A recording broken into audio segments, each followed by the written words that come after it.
meu início nas artes marciais, ela se iniciou quando eu tinha 16 anos. Eu comecei treinando kickboxing com Etevaldo Santana e com Paulo Gonçalves na Academia Master em Rondonópolis. E em seguida eu comecei a treinar luta livre com Edson Ogawa na Academia Marathon.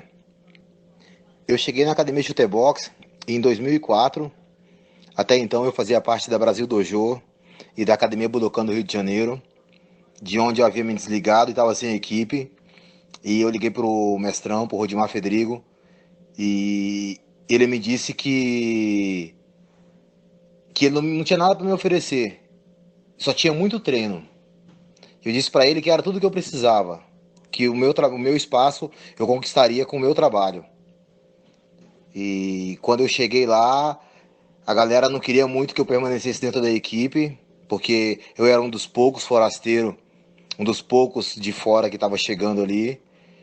E era treino duro todo dia, tinha que sair na porrada todo dia, tinha que sobreviver todos os dias. E tamo aí já há mais de uma década. Com relação aos treinos da chutebox, era muito duro. Era muito duro mesmo.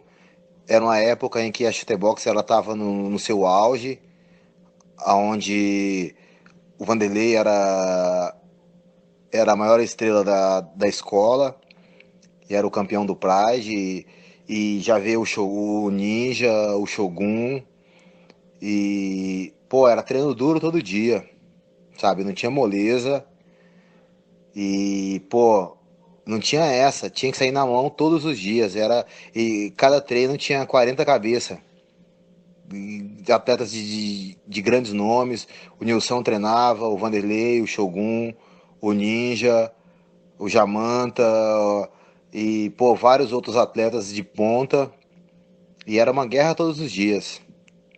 Eu acredito que é esse trabalho duro que foi esse trabalho duro que consagrou a chutebox, que fez dela o que ela é hoje, o que ela representa dentro do MMA.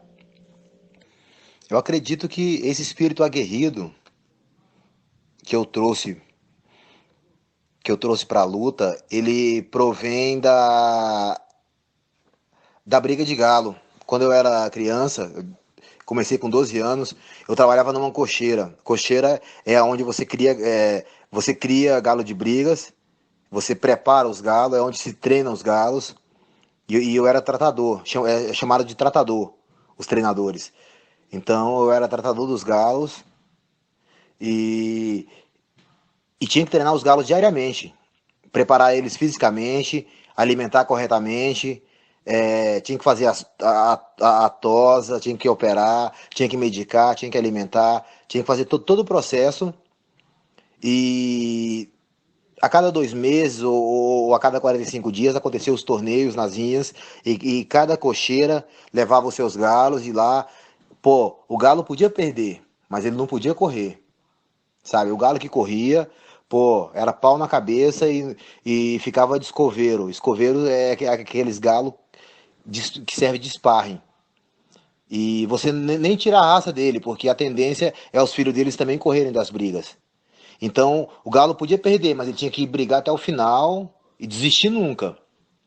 Aí esse Galo, às vezes o Galo brigava cego de um olho, das duas, quase, eles brigavam até o final. E esses galos a gente cruzava eles, tirava a raça, porque a genética dele, os filhos deles tinham uma grande probabilidade de se tornarem como eles. E quando eu comecei na luta, com 16 anos, pô, eu sabia que, meu, podia perder, mas não podia correr da briga. É pra dentro o tempo inteiro. E eu vou levar até o final da minha vida esse espírito de galo de briga. A chutebox, ela representa muita coisa pra mim, porque foi ali que eu tive as grandes oportunidades, foram ali que eu tive os melhores treinos, os melhores parceiros de treinos, foi ali que eu conheci a Cris, que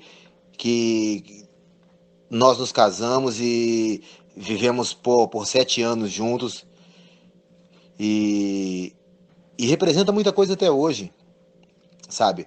Eu acho que a Chutebox ela foi um divisor de águas, é uma família para mim. Bom, com relação ao IVC que aconteceu na Venezuela, o IVC 14, era um torneio de categoria absoluta, haviam 16 lutadores. Para você se tornar campeão, você tinha que fazer 4 lutas na mesma noite. Eu estava com 85 quilos e resolvi encarar esse torneio. Eu fui até a semifinal. A primeira luta eu peguei o Aaron Sullivan, que era um americano, nocauteei rápido, com 30 segundos. Na segunda luta eu peguei o Jefferson Tanque, que era o campeão do K1 Brasil, e nocauteei também com 2, 3 minutos. E na semifinal eu peguei o Ângelo Araújo, e que eu já havia derrotado ele em Campo Grande, no Mato Grosso do Sul. Que inclusive essa luta não está no Sherdog, não está contabilizada no meu recorde. Aí na semifinal fizemos uma luta dura, eu acabei perdendo para ele. E aí ele foi para a final já moído, ele acabou perdendo a final pro Alex Stimbley. Mas não foi a única vez que eu fiz 3 lutas na noite. Eu lutei em Campo Grande, eu lutei em Porto Velho, num evento que se chamava Street Fighter. Eu fiz 3 lutas na noite, consegui aplicar 3 nocautes. Inclusive, esses 3 nocautes também não estavam no Sherdog. Aconteceu no ano de 99, em maio de 99. E eu lutei também o Campeonato Brasileiro, que aconteceu em 97, e no mês de novembro de 97, onde eu peguei a primeira luta, o Roberto Pereira, ganhei. A semifinal eu peguei o Adriano Bad Boy, ganhei. E na final eu fiz com o Pelé. Eu acabei derrotado pro Pelé. Eu participei de 3 torneios com 3 lutas e 3 torneios com 2 lutas na noite. A maioria desses eventos não está contabilizado no meu recorde. Eu morava em Rondonópolis, eu tinha acabado de me tornar campeão brasileiro de kickboxing amador no ano de 96. Eu estava com 18 anos e estava começando a treinar luta livre. Tinha me interessado pela luta livre com o Edson Ogawa. Aí eu fiquei sabendo, ele me disse que ia acontecer um campeonato de vale tudo, um torneio em Campo Grande, no Mato Grosso do Sul, que é 800 quilômetros de Rondonópolis. Aí eu fui na locadora, ele perguntou se tinha interesse em lutar. Eu peguei, fui na locadora pegar algumas fitas para poder assistir e saber como que era o Vale Tudo. Eu peguei o UFC 1, 2 e 3 e assisti e fiquei amarradão. Aí eu disse que eu queria lutar. Aí eu cheguei lá, era a categoria. Havia 8 atletas por categoria. Era a categoria até 60, até 70, até 80, até 90 e acima de 90. Eu lutei até 70 quilos. Eu pesava 72 na época. E, e foi, pô, foi duro. Tive que fazer 3 lutas na noite. Cheguei na final do torneio e acabei perdendo a final. Mas foi ali, isso aconteceu no dia 7 de setembro de 96. Foi ali que eu terminei todo machucado. Foi ali que pô, a galera aplaudindo. Foi ali que eu senti, falei, meu, falei, é isso que eu quero pra minha vida.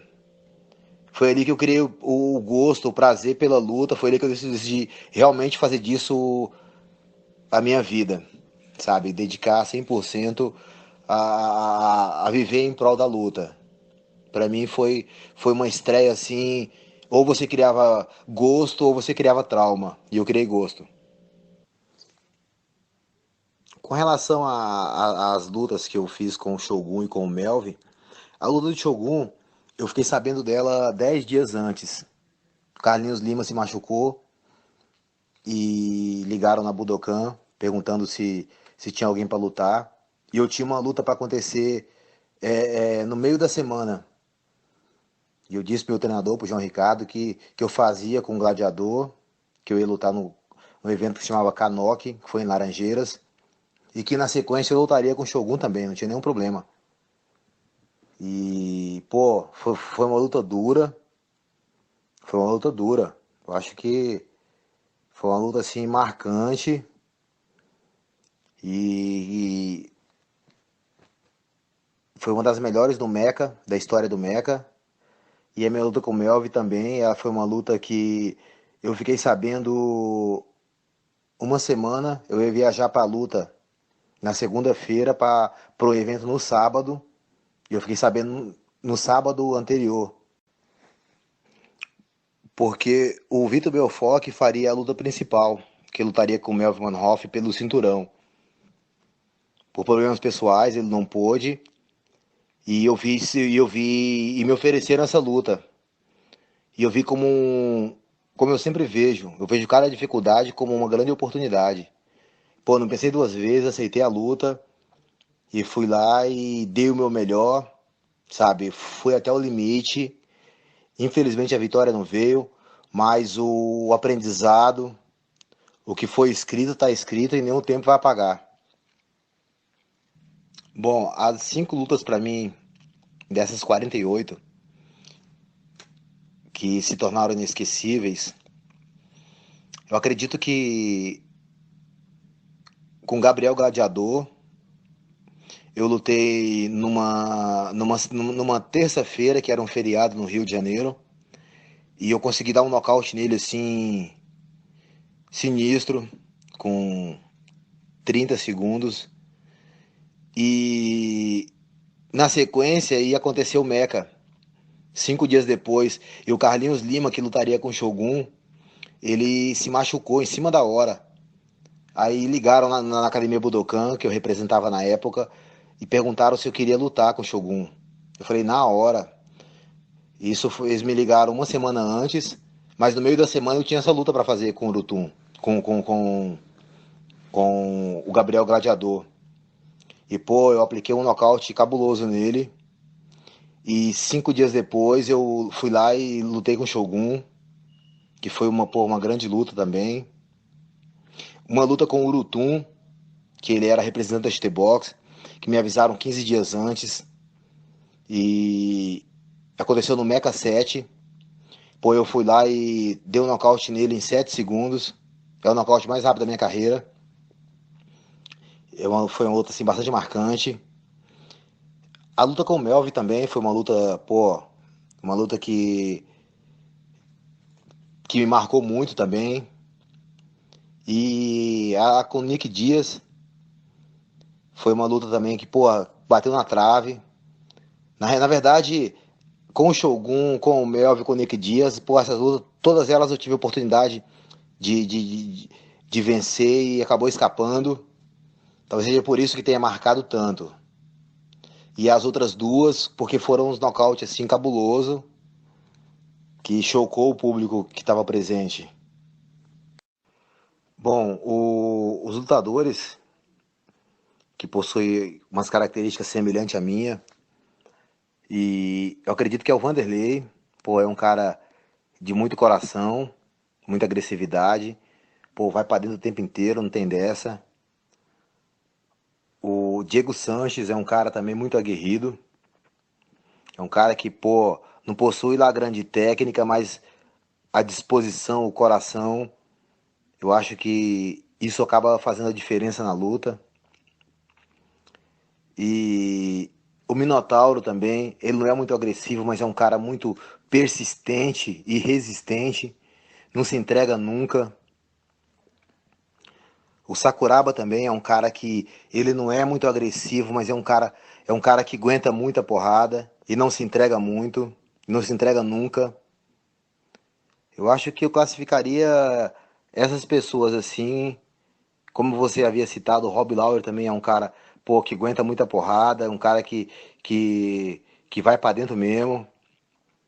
Acho que são esses, assim, as pessoas que eu acho que eu me identifico um pouco com cada um deles.